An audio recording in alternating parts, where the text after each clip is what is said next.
What's up, guys? Welcome to the Organic Guy podcast. I am your host, the Organic Guy, and of course, as usual, in this particular podcast, every episode is as great as the other one, and if not better than the previous one. Today, I have a special guest for you.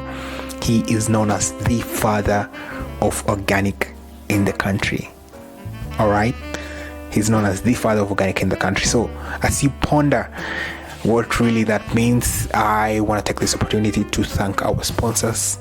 That's Think Organic Kenya, who proud themselves as being the home of organic products. They are an e-commerce, so that means you are able to get your products conveniently at the comfort of your couch. All right.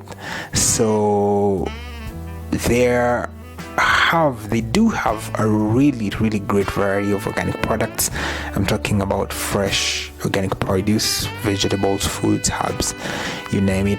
I'm talking about beauty products. I'm talking about organic superfoods. So there is a huge and a wide variety of organic products that you can be able to shop for, as well as their prices are very affordable. So you want to check them out. Remember, you can check them out at thinkorganic.co.ke.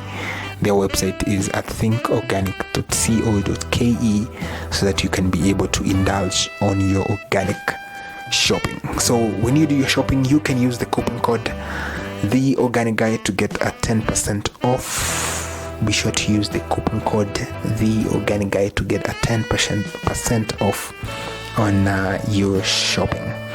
So ladies and gentlemen, yes, in this particular episode, we talk to the father of organic in the country. He goes by the name of Mr. Njoroge, who is the executive director of the Kenya Institute of Organic Farming, who are really one of the pioneers of the organic space in the country. So he was one of the guys in the 1980s when the government was pushing for the green revolution, who saw what the future really looked like, with empowering farmers with organic knowledge to be able to practice organic farming. So he shares with us the difficult times during the early years, even the government spying on them on what they were doing, and the chemical companies, singling them out as one of the detractors of their market. So a really interesting story there. So he shares with us how the Kenya Institute of Organic Farming really came out, and also how the Kenya Organic Agriculture Network, KIOF as you know it today, came out. So it's a really history and gives you a better perspective of how the organic movement has come so far, and really how the organic movement will have to move forward, or needs to move forward, for it to experience its full potential. So ladies and gentlemen, stick till the end. Great conversation. I'm sure you'll be able to have a great insights in these conversations. So I hope to see you on the other end of the conversation. So enjoy.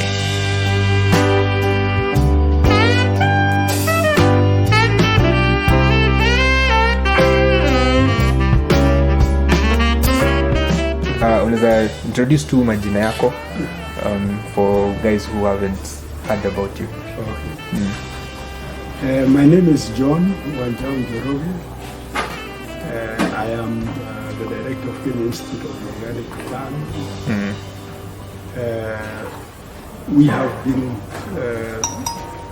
training and promoting organic agriculture for the last 30 or so years. I came across it myself after spending 1 year in England, where I learned about natural farming in a college called Emerson College.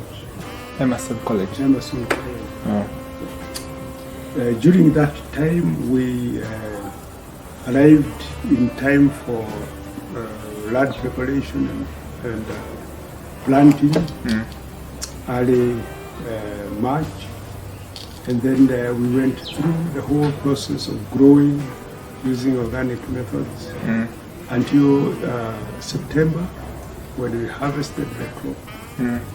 And then after that, we went on a tour. I was involved in a tour through the Netherlands, Germany, Belgium, and then back to England for me to board my plane and come back to Kenya. Okay. That was in 1984. 1984. When I came back, I was eager to introduce to Kenyans what I had learned for the 1 year. I used to work with an organization called Narrates Formation. It was a Catholic Jesuit priest project which were helping people to study agriculture at home on a correspondence basis. So some of the groups we were training under Narrates Formation, I thought these were a good group to get them started on organic farming. Okay. And I had the good luck of a project that was in Nakuru, where they were offering calves, havers, to farmers who had lost their animals after the 1984 drought, which was a big drought which affected even Ethiopia. And it had come to be,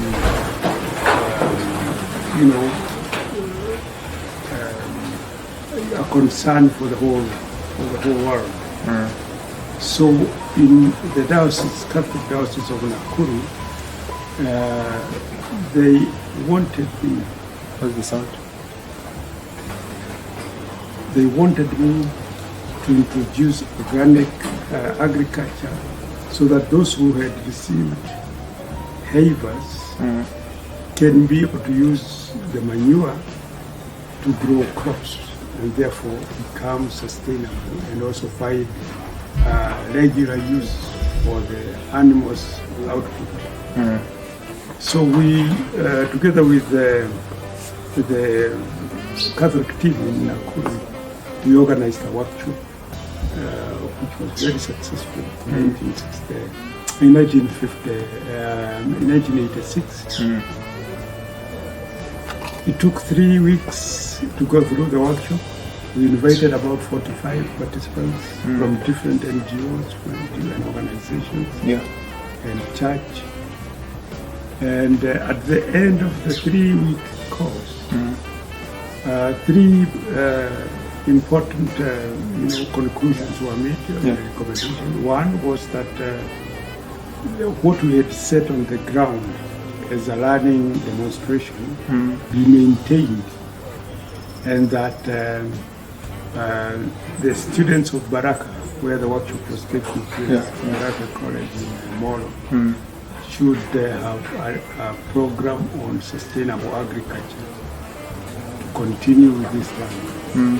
And the third recommendation was that an organization, a Kenyan organization, should be formed to carry on with this program and promote it. So after the workshop, I decided that I better take up this challenge of organizing an organization, an indigenous organization that could take over.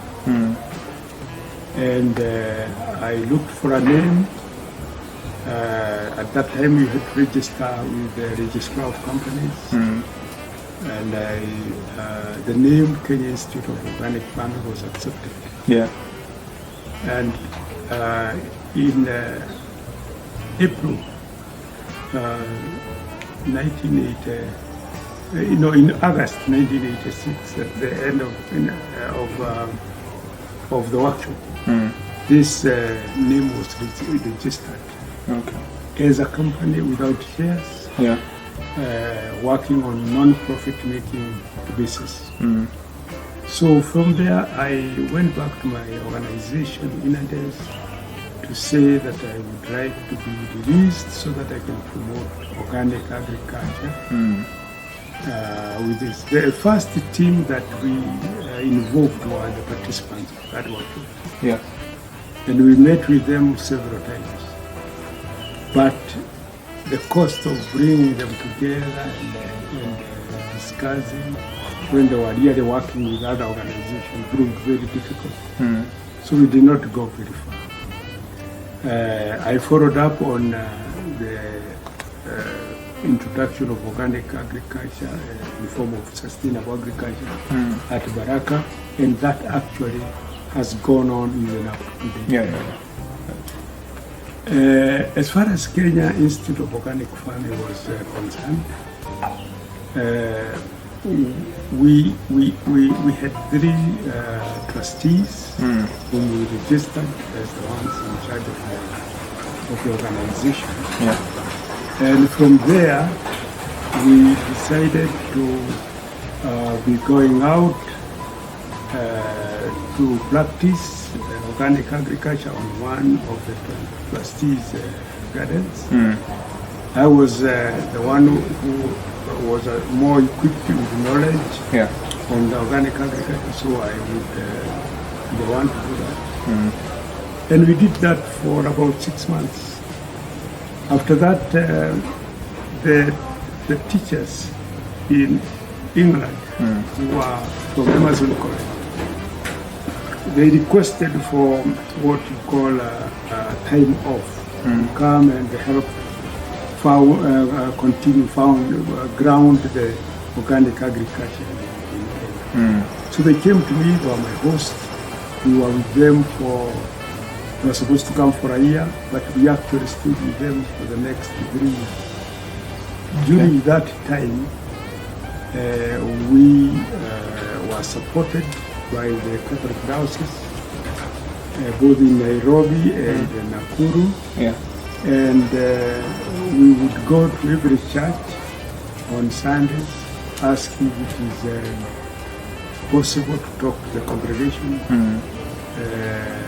After the church ended, then we would ask them whether they would like to hear about organic farming. And most people were positive about it. So then those who accepted, we would organize for a day to meet when we would meet. So that helped us to start small groups based on the church, on the attendance of the church. And when we met with them together now with the 2 lecturers from England. One was a Canadian, the other one was a Dutch. And then myself. We would practically make compost with the group, practically do some techniques of digging, practically do some pest control issues. And that excited them quite a lot.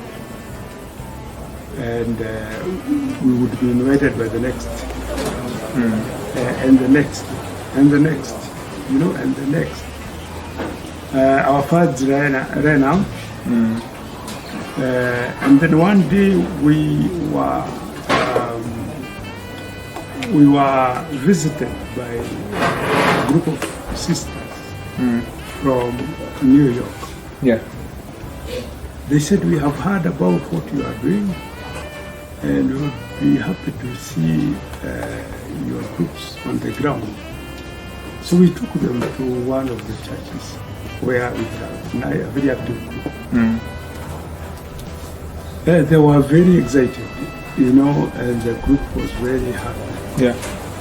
When we were taking them back to the hotel, they said, "If you would like some seed money, we would be happy to support you." That group of sisters from New York assisted us for the next 3 years. They bought us a vehicle to be able to move from one group to another. And they also give us funds to be able to employ extension workers on the ground. We ended up with close to 60 different employees on the ground. Because wherever we had a group, then we would ask one of them, to come up for a job, to become the extension worker from that area. Yeah.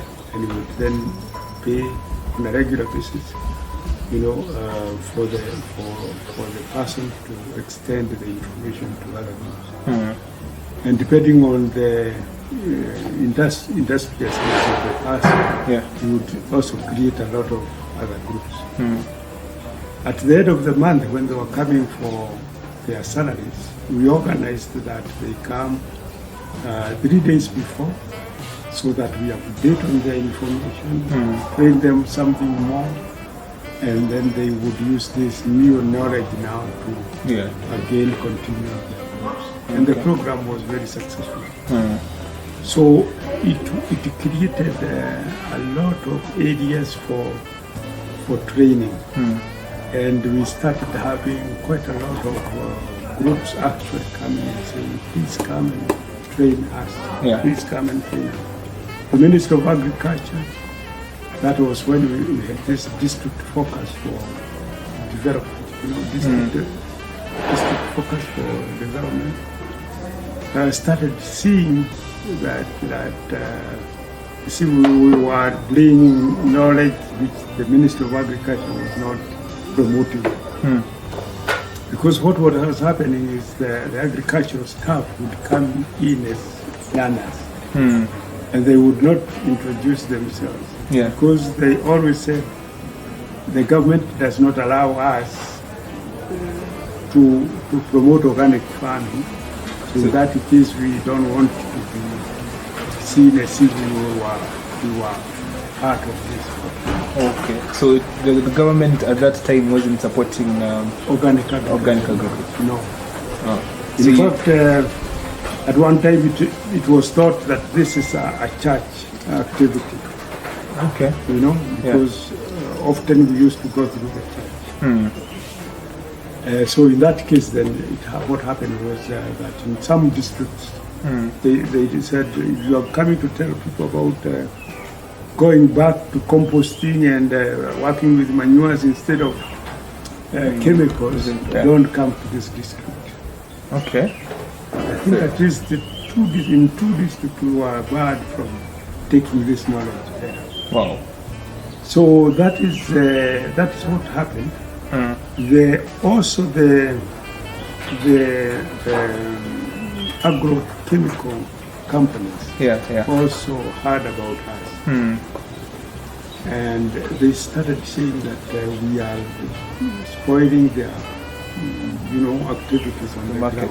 ground in their market. And I remember one time we were invited, I was invited at ABC to the Kenya Broadcasting Corporation to give information. And when I arrived there was side by side with me a European person who was from the agrochemical. And when we were given the opportunity to talk, we started by attacking me. You people are the ones who are spoiling the agriculture in this country. We're telling people not to use chemicals and fertilizers which are there, and you're telling them to go back to their manures and so forth.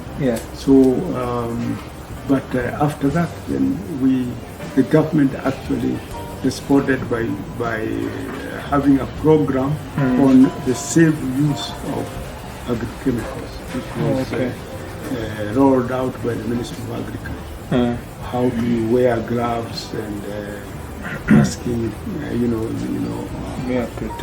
protective clothing and gum and gum boots and gloves and and so forth.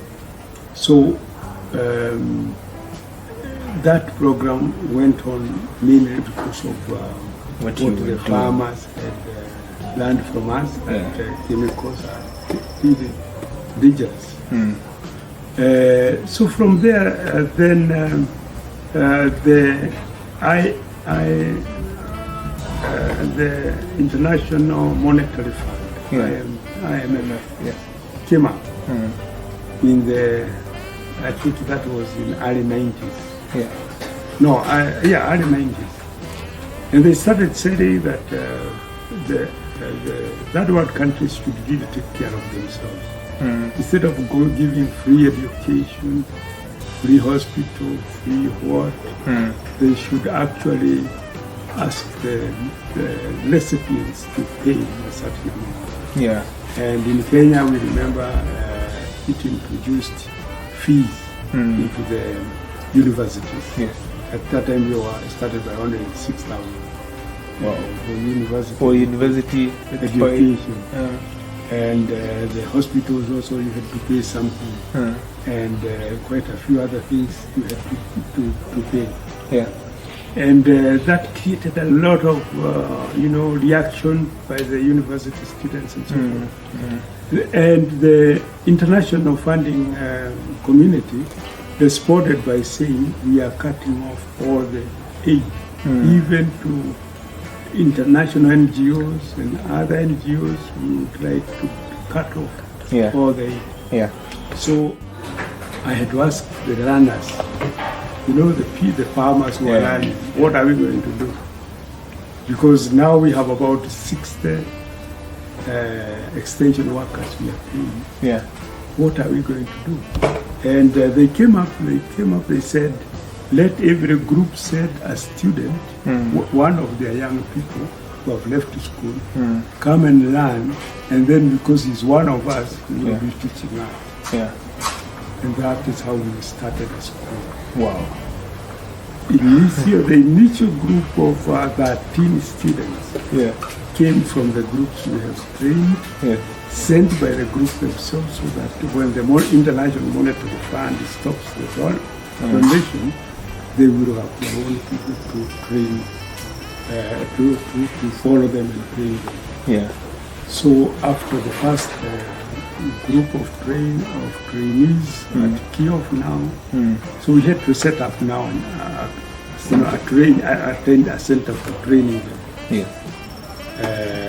That was in Lower Kapete in Nairobi, in Kiambu, Lower Kapete. After having the first group coming in April of '95, in September we asked for more people from the farmers. We had another class, and from there we set up a regular intake every March and every September. Every March and every September. Yeah. And that these people would then go back to the communities and educate them. That they educated them. When our funding now with the Sisters of New York ended, the students were able to continue. We were able to continue with the fees coming from the students. Yeah. And then later on, we were able to write more proposals, and a few other donors, external donors, were able to step in and also help us in donor funding. Yeah. So this process has gone on, and it moved from one location to another location, from one district to another district. We were able to reach as far as Kisii. I remember we went to Rongo with the Seventh-day Adventist headquarters there. We were able to go to Kakamega with the Catholic Diocese in Mukumu. We were able to go to Kitare, Eldoret. We went to Balingo. We went to Meru. We went to, and all over the districts of Mount Kenya region. We had groups there. Wow. In Machakos and Kitui, we had very strong groups. And all these people now started saying, when they saw there was an opportunity to learn this knowledge, they also sent in their people. We made the training to be 1 full year, 1.5 years. Yeah. 1 year of learning and half year of practicals at the group that had sent them. So the process went very well. Okay. Then as we continued, of course, funding became very slow and so forth. The university, particularly JKUAT, became interested in this land. Yeah. And when we moved to Juja now, they actually sent someone, the Faculty of Agriculture dean, to come and inquire if they could be involved in the teaching of organic farming. If we could have a curriculum that we would work together. Yeah. And in the year 2002, almost the whole year, we formulated a curriculum for the university, the JKUAT University.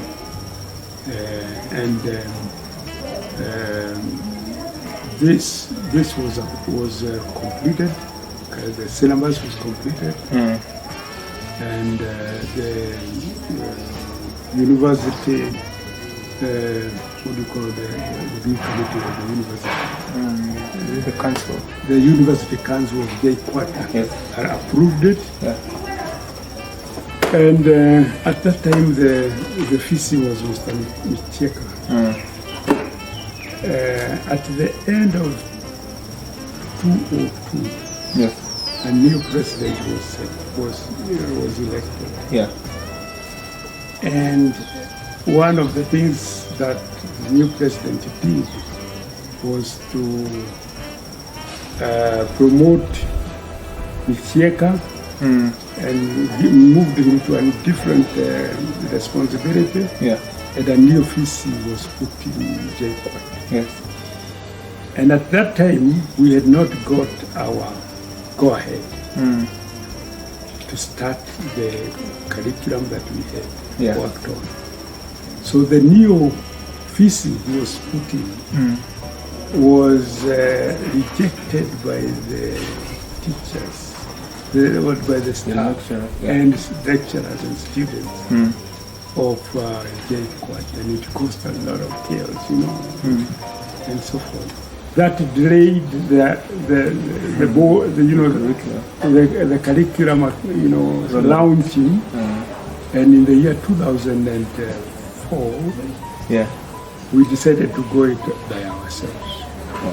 So we were able to launch a diploma course using the curriculum that we had already developed together. And so at KIOF we set up our own certificate course and diploma course. Yeah. So those two are still running even today. Okay. And the training of farmers also has moved on. We moved now to the coast, to Voi. We have done a lot.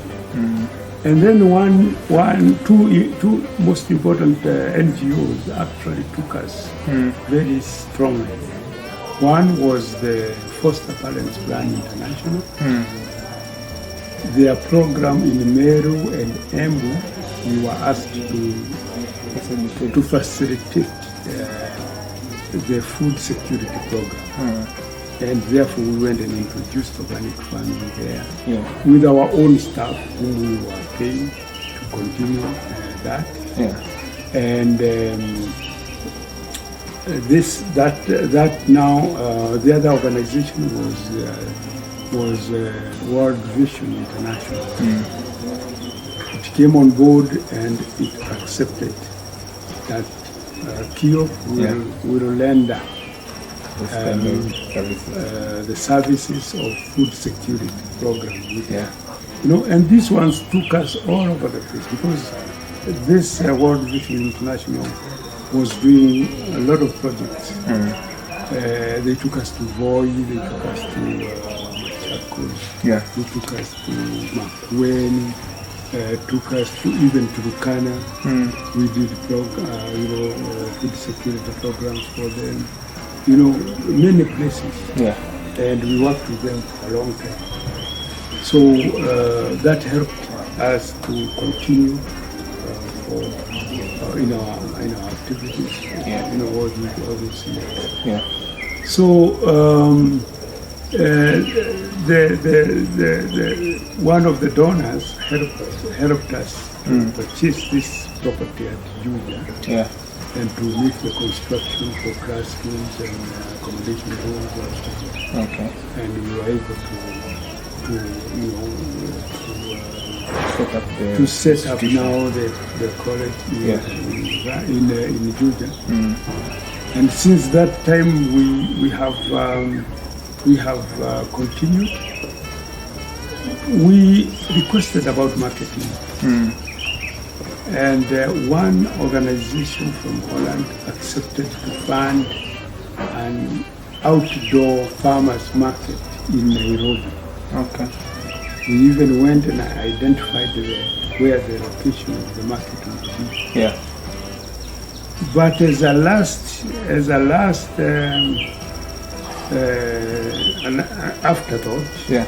They said, why can't we call all the people now who have heard about organic farming and get a 3-day or 4-day meeting in Nairobi and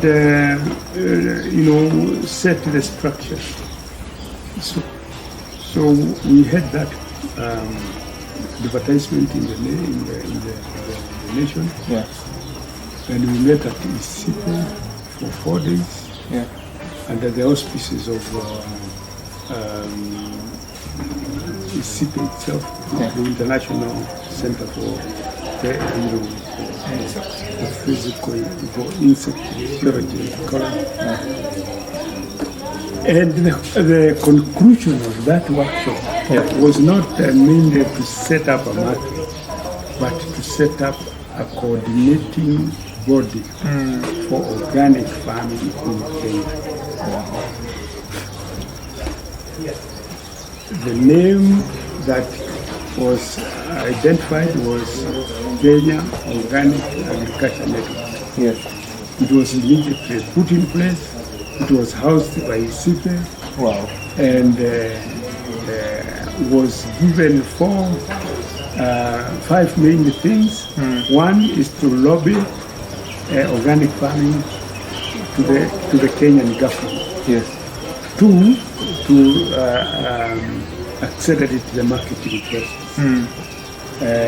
3, to set up standards adapted from the international IFOAM board. 5, to coordinate the training of organic agriculture. Yeah. Those 4 issues were set up with each officer at Kwan being responsible for that. In all 4, the people to go and lead those came from KIOF. They were our staff members. Wow. For all 4 of them. And some of them are still there, very busy. Yeah. And Kwan is now the coordinating body for organic agriculture in Kenya. It is still housed at ICIPE, although I heard it moved this year or last year. Yeah, this year. This year, it moved to a new place. And initially I was elected as a board member, but after some time So that is one of the achievements I would say we have done. The second achievement was that. So that was in which year? That was in 2006. 2006. Okay. The other achievement was in 2011. Yeah. When African Union, sitting in Mozambique, decided that all African governments should allocate, was it 13% or 13% of their budget into agriculture, and they should actually use organic farming. Although they did not call it organic farming per se, they just called it ecological organic agriculture.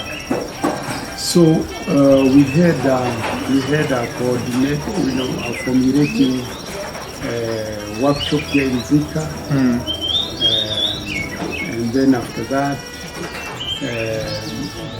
through African Union, funds were given by the Swiss government. Swiss or Sinda, by Sinda government, to fund the project in 5 countries: Tanzania, Kenya, Nigeria, which other one? Ethiopia, Senegal. Ethiopia was not one, and Namibia. 5 countries, first was for the whole, so each country from West Africa, and so forth. So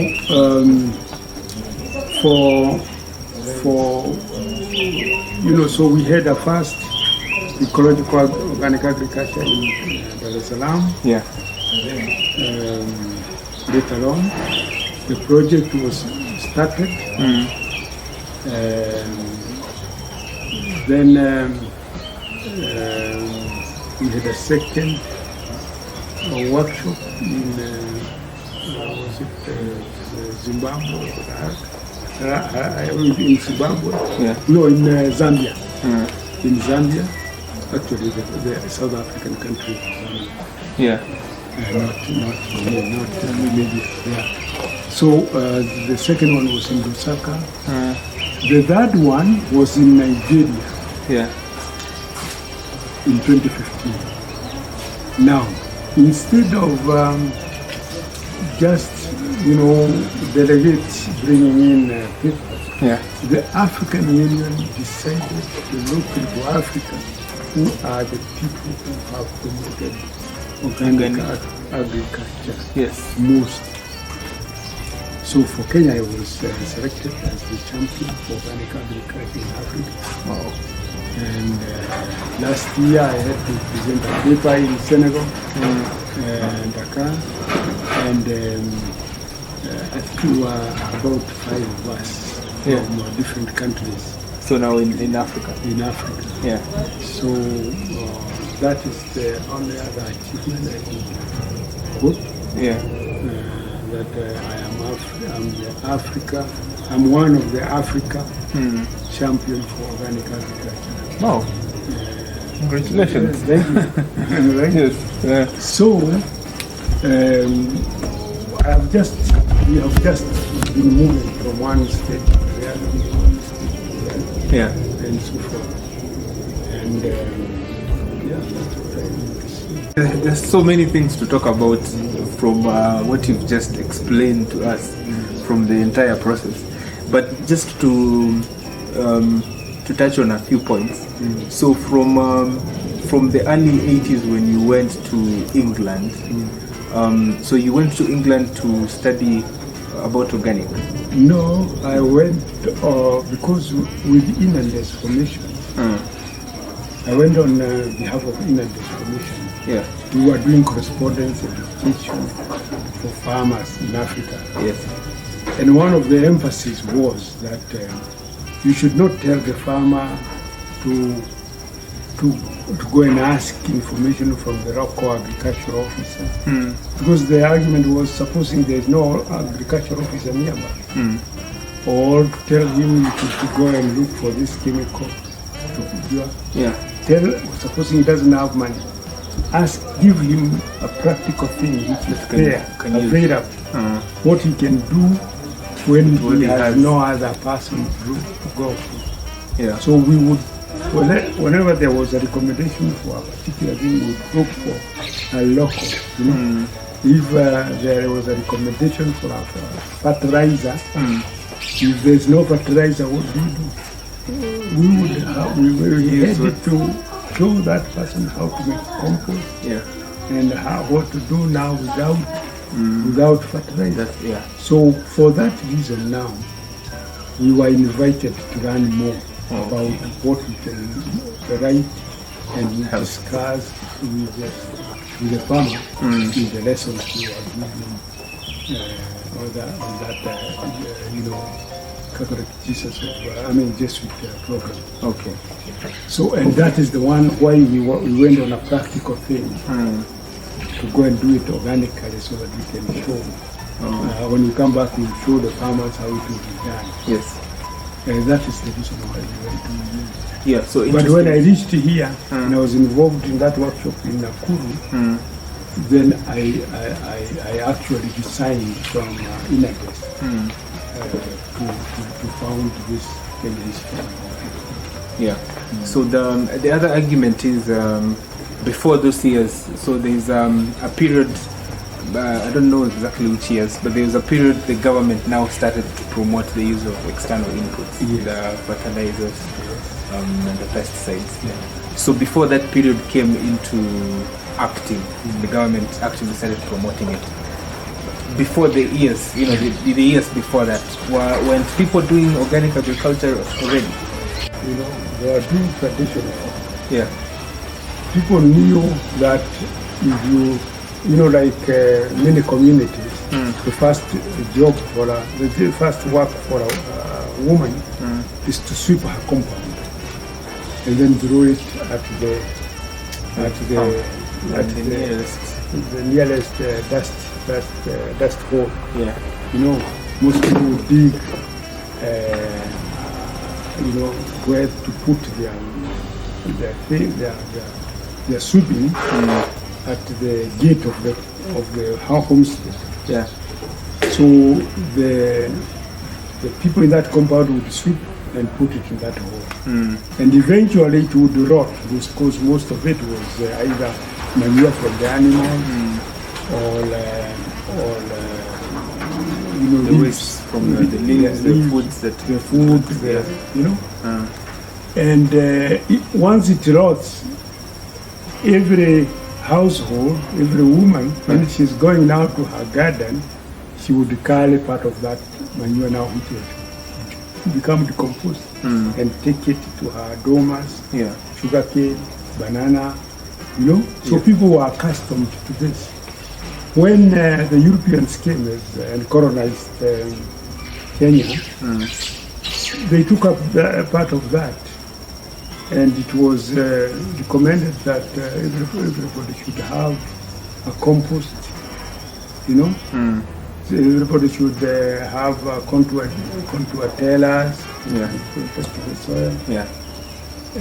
So when the recommendation was that agriculture, Kenya, the natives should be taught agriculture, they were concentrating on the composting and all those things. Yeah. I remember some of them, I went to school in 1956, when I went to class 1. And in class 58, 59, 60, I was in standard 4, standard 6.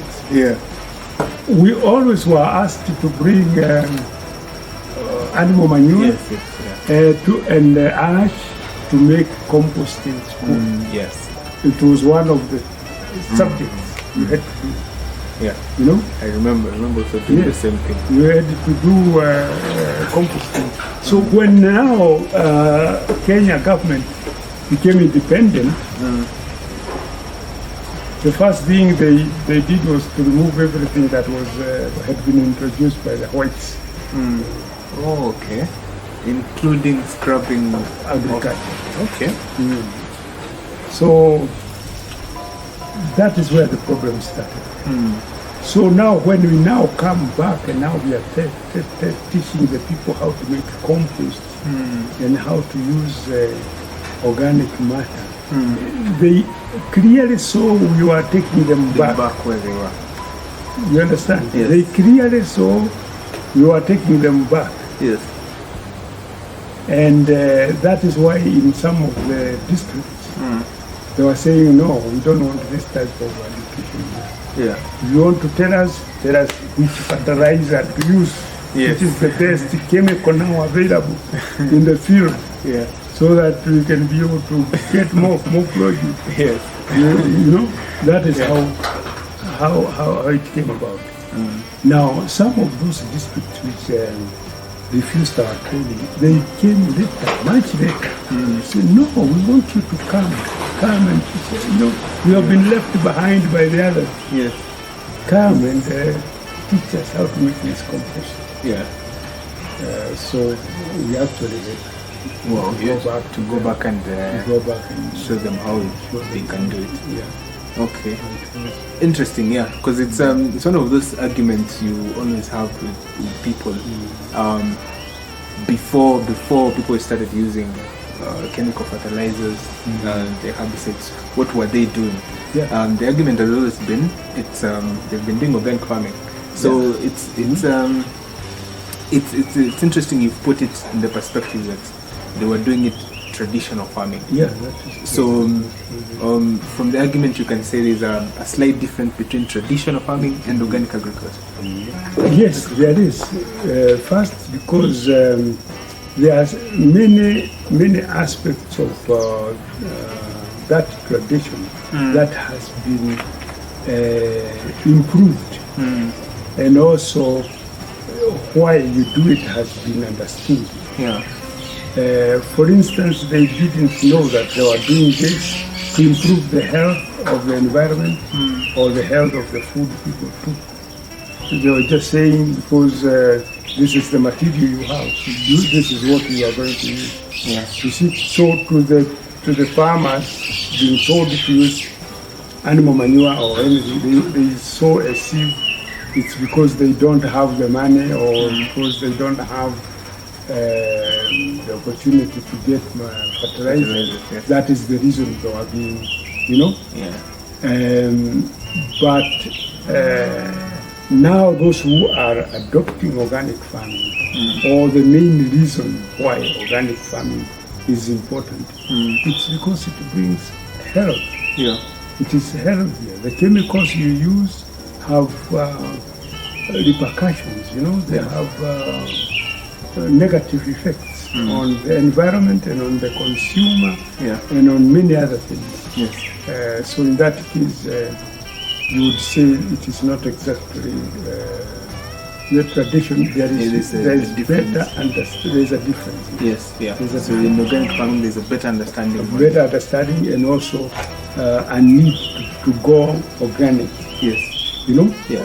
On the other hand, all these chemicals were not there those many years ago. It was not there. Yeah. Or even the effect of pollution through chemical pesticides and so forth. The diseases that have been brought up through chemicals, they are not there now. They were not there at that time, but now they are there. You can see the effects. Now they are there. So it's a reason why now you should go organic, because the inputs which are being used in organic in commercial agriculture, many of them are extremely dangerous, extremely poisonous. Yeah. So therefore, it is very important to consider going organic. Yes. Now, so you've gone to England and then you're back in the country. You've set up your training. You're going into churches, actively teaching people how to do organic farming, and then now you encounter the government. The government is against what you're trying to do. What happens there? So are you guys being arrested? Are you guys being chased away? Are you guys told you are taking the farmers the wrong direction? What is the scenario there? Can you paint us what's happening at that particular time? When we got these two external people whom we were with for the first 3 years. We got quite a lot of people. Strange people coming to our office, where we had an office in Njoroge, asking us who are these people and so forth. But because they didn't, you have to start someone on somewhere where you are not, where you feel somebody has made a mistake. You start there. But because they are not found to be doing any mistake anywhere, it was difficult to approach them. Yeah. I remember one day when one of the Dutchman went back home. Because of the cost of the flight, he went by Aeroflot. Aeroflot was the Russian airline. Okay. So from Nairobi, he had to go first to Moscow and then take a connecting flight. Can you imagine? After he came back, I think after 3 months, somebody came to inquire, what were you doing in Moscow? Because you visited there. Okay. Yeah. What were you doing in Moscow? Yeah. And they took him in. He had to write a statement. And then say, I was on a flight. Yeah. And I was just there on transit. I didn't even get out of the airport. The airport, yeah. So, then they just told me to go back. Yeah. So that meant they were ready. And at that time, those years, if you say you're going to run an organization or a non-profit making organization, you had to supply all the list of all the people who are funding you. You see? Yeah. And the people who are in charge of that organization. And they would be checked. What do they do? What do they do for a living? And so forth. So all the 3 trustees, they all had visitors from the government. Yeah. And before we could be allowed to be registered. Yeah. I think even now, that is still a requirement. If you enroll a non-government organization, they will still send some people to dig your background, find out why you want to set up a non-profit making company. Where are you getting the money from? Yeah. And how will you be living and things like that. Yes. Yeah. So you've come back to set up that, you have those challenges, and then now you've been able to attract people to come and join in what you're trying to do in terms of funders. Yes. And then the government again shows signs of taking or rather the IMF effect also kicks in in terms of funding. Yeah. So what do you do next? Are you forced to try and see other ways that you can generate income? Yeah, that is when we started the school. So that's when now KIOF comes in? No, that is when we registered a regular training college now. Starting off in 1995 with students from the groups who have been served. Yes. And then continuing now, of course, we then, took in anybody who applied to join. Yeah. So, and when the people who have gone through here, they were finding jobs, then more people would want to come in. Yes. So, so that's how it started. And then the diploma program was set in because Jomo Kenyatta, who had worked with us, so that we can open a diploma course supported by them. The VC was not able to do that, so to get the final go ahead from their board there. So then we had to start it off ourselves. Okay. So yes. So having seen through the whole process on how organic has developed in Kenya. So what is your, where do you see it going? So through that development, when you look in the coming years, how I think the question you asked there, how do you look at organic agriculture in the next 5 years or 10 years? Yes. I think there is very good prospects. First, because the people are aware now of the problems brought in by chemicals. Yes. People are very aware. They are even getting prescriptions from a doctor Yeah. that please eat only organic food. We have 2 people here who come every month Wow. to collect vegetables. Interesting. You know? Yes. And they said we have to come because we have a doctor's prescription. Wow. You know? Yeah. So people are becoming more and more aware. Those who are not aware, but yet they are aware that this chemical is the one that is spreading new. They are looking for indigenous. You find a lot of people have become, customers of indigenous foods, indigenous vegetables, and so forth. And I think that is why Managu, Saget, Terere, have gained a lot of Attraction. A lot of attraction. Yes. It's because they know at least these indigenous people don't need spray them. Yes. A lot of dormants also, Yeah.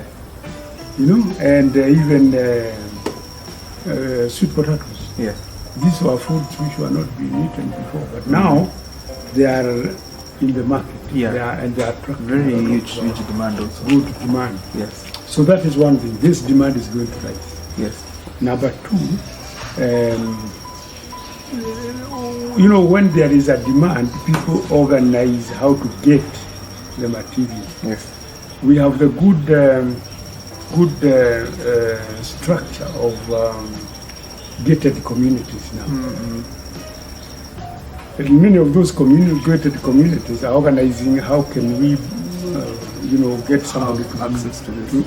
to be coming to bring us this product or the other. Yes. And many of them are organizing for vegetable supply or things like that. Yeah. And they are very keen to know where is that food coming from. Yes. It's not just bringing it, but where did it come from? So that awareness is very likely. Because when we get a demand, the farmers react Yes. in a positive way. They react in a positive way to say,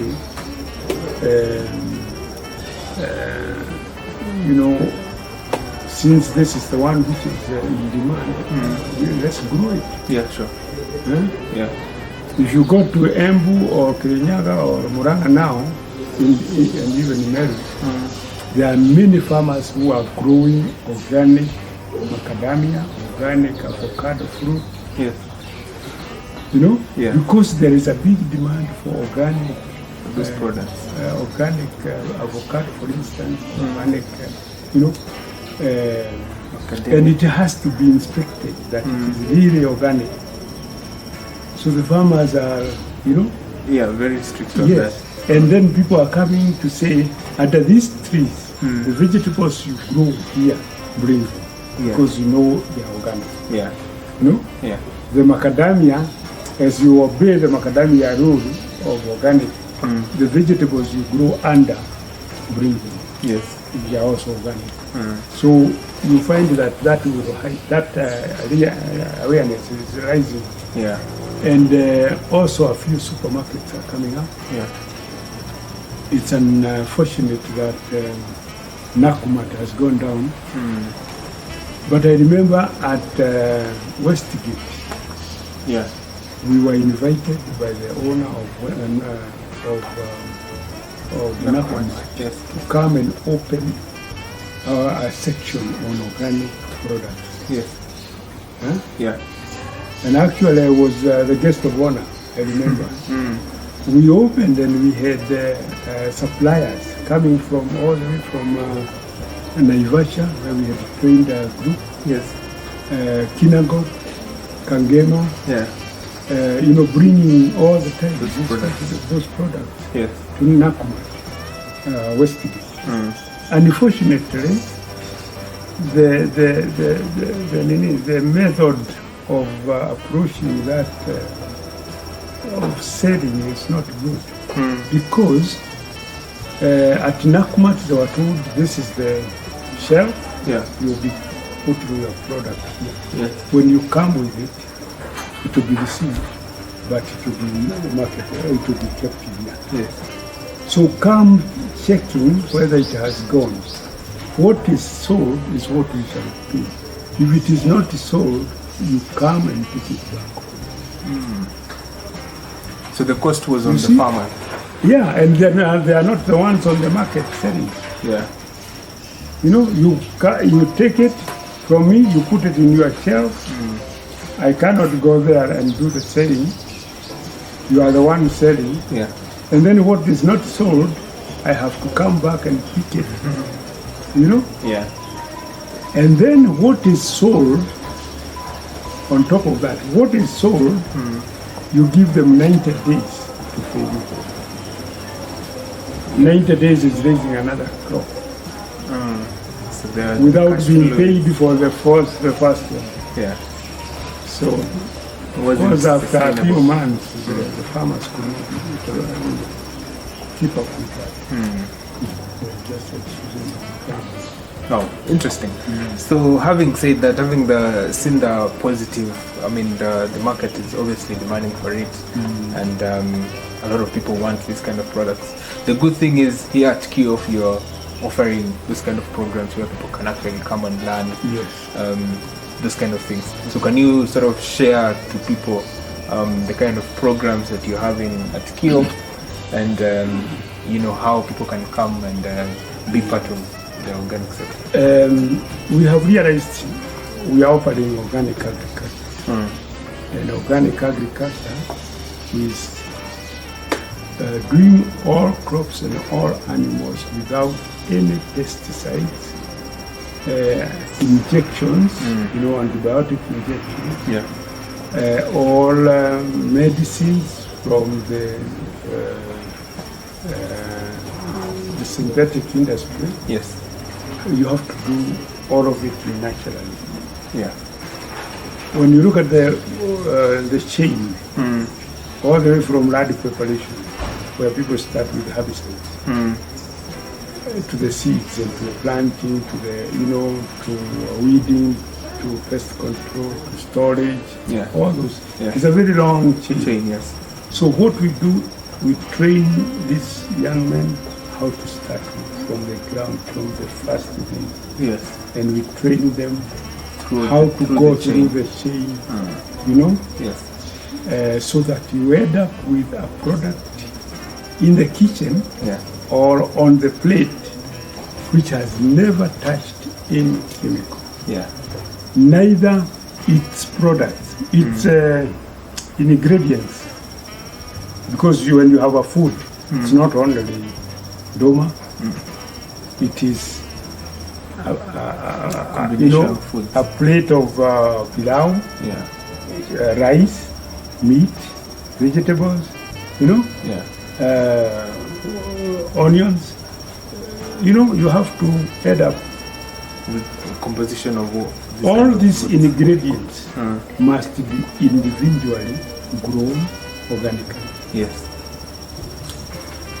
So that whole process we teach them how it is done and how it is needed to be done. Have a choice Yeah. of concentration. Would you like to concentrate on soil requirements for organic meaning, Yes. or concentrate on pest Yeah. management organically, Yes. or on food processing, or on marketing? Yeah. So we give them that. We start with the same base, Yeah. but then we They allow go and people to specialize go to specialize. In 2 years' time, they specialize into Different. that. Yeah. We also allow them to do a 3 months practical attachment Yes. on a farm Yeah. that is also doing the same organic, on a place that is doing organic, Yeah. so that they learn practically on the ground. We also send them to Uganda to learn commercial exporting, packaging, Yeah. and processing of organic products. Yes. Like now, these Ugandans you have seen here, the same number of students are in Kampala, Okay. in a college called the Lucid College in Mitiana, where they are also learning about organic farming. Yeah. But because they cannot, but because they are not learning packaging and packaging and processing. Yeah. Like there, they process sodas, organic wine. They package, they export. You know, Okay. Yeah. to Denmark. Whereas here, we have not reached that stage of processing and marketing. Yeah. So here now, in return, they come here to study like something like biomedicine, nutrition, those things, and also composting and marketing of composting. Yes. They learn here which they don't learn. Okay. So that exchange Yes. has now been going on for 10 years. Wow. Since 2008. The first group went in August 2008. And up to date it is there. It's still going on. It is still going on. Wow. So that exchange program has helped. And obviously again, exposing them to Yes. those kind of environments. Yeah. Interesting. So when is your intake? Intake is in. We used to have it March, April, Yeah. because of the KCSE announcement. Exam announcement. It was coming end of January. I think the latest came in the end of March. But now, because Matiang'i has brought it to December, Yes. we are even having a January intake. Okay. Yeah. Yeah. As soon as Can have them in. we can have them in. Yes. Yeah. And also, formerly we were not taking any university graduates for attachment, Yeah. but now we are taking. Wow. Now we are taking. Okay. They ask, can you come for attachment? Yeah, come. We have just released 4 from Karatina University and also from University of Oregon. We had 2 people from there Okay. and 2 from Karatina. Yeah. They have just released. But now we are expecting a team from JQuat, from Njoroge University, Yes. from KU. Last year we had people from Karatina, from Embu, from Egerton, Yeah. from and from Masidemolino. We had 2 people. Yes. Yeah, so now we are taking university students. Okay. They come for 2 months, 8 weeks. They do their attachment. And then they go. Yeah. So your final words. You any message that you would really want people to sort of adhere to and. I would like first people to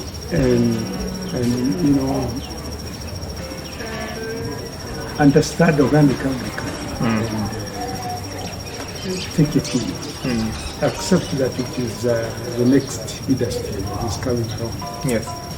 Because people are going to realize more and more that we want something healthy. Yes.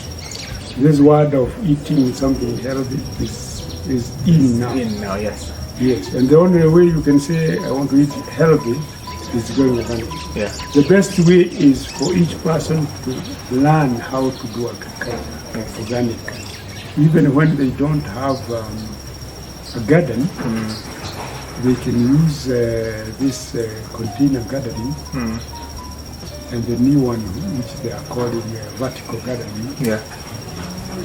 Do it organically. Yes. And then go for organic, Secondly, I want to tell the school leaders that there are jobs in organic farming. One of the reasons why here was quite popular. It was because our students really go, all of them go for the job. Immediately, they get attacked. Unless somebody says, I don't want to work now. You know? Yeah. But for the last 5 years, every graduate Who has come out of here? who comes from here has got a job. Yes. And some are changing from this company to that company. You know? Yeah. They are employed by some of these, farmers coming from the diaspora. They come, they feel they want to go back home and they want to start an organic and garden. So they will come here, they ask, can I get a man who can manage Do that kind of system? work. Yes. So then after some time, that person will now move to another job or something like that. Yes. We get from these companies which are exporting. We get from organizations like the ones I told you, Foster Talent, Plan International, many NGOs are teaching people on food security and becoming food secure, including the churches. Yeah. Like the Anglican Church has a very big project which they call Christian Community Services. And they concentrate on health and agriculture. Yeah. And agriculture, they teach organic farming. Wow. You see, so they come here, they say, we want people. So then the marketing and industry has not started. Not yet. Not yet. Leave away this whole chain of inspecting and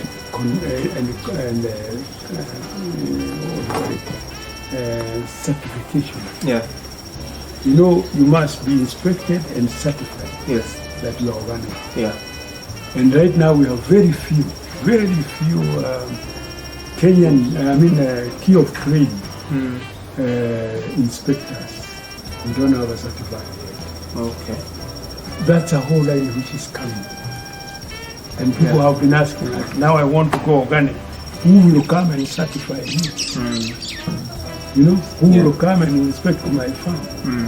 You know, that drive has not started, but it is on the way. So I would like to say in 5 years' time, the job market will continue for organic people.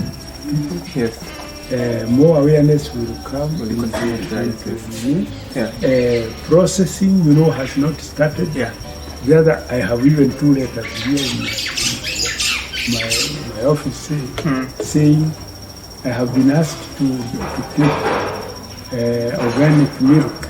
Since you have been teaching people, can you recommend me who is processing organic milk? Yes. You know? Yeah. We haven't got such a opportunity. Yeah. So there's a huge when you go into organic milk, organic butter and ghee and cheese, organic bread, organic, all these cakes have to be organic. Yes. You know? All the basics. Organic sodas. Although in Uganda they are making organic sodas. Yeah. Nobody has started the organic soda. Organic dried products. These dried products. Like crisps. Yes. Yeah. We should be able to be making organic crisps. True. Yeah. So that you have organic, organic potatoes.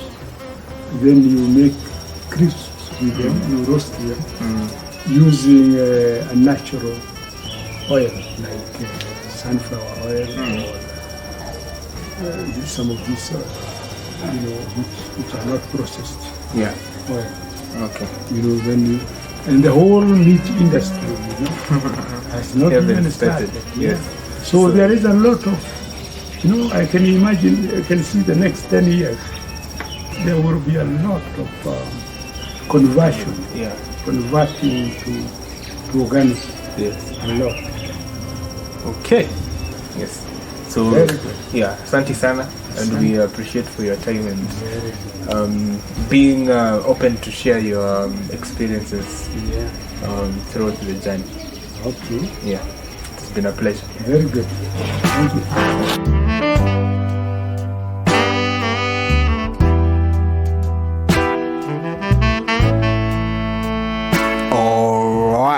I did promise you that this conversation was going to be epic, and I hope epic it was. All right, so hoping this conversation gave you a better perspective of where the organic movement has come from, especially in Kenya, and some of the struggles that people have gone through for us to be where we are today. So really knowing the history of how things became to be today gives you a better perspective of what has been sacrificed and what has people gone through to have what you have. And really that is one of the emotion and the conversation that I got from this conversation, that there are people who have given up a lot for us to be where we are today. And I hope it really did give you that perspective too, and give you hope of the future of what really we can be able to accomplish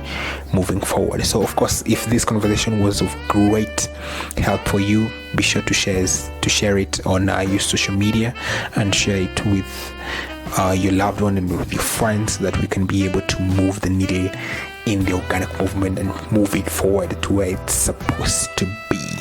So ladies and gentlemen, thank you very much for tuning in. Till the next episode, remember to be organic. Cheers.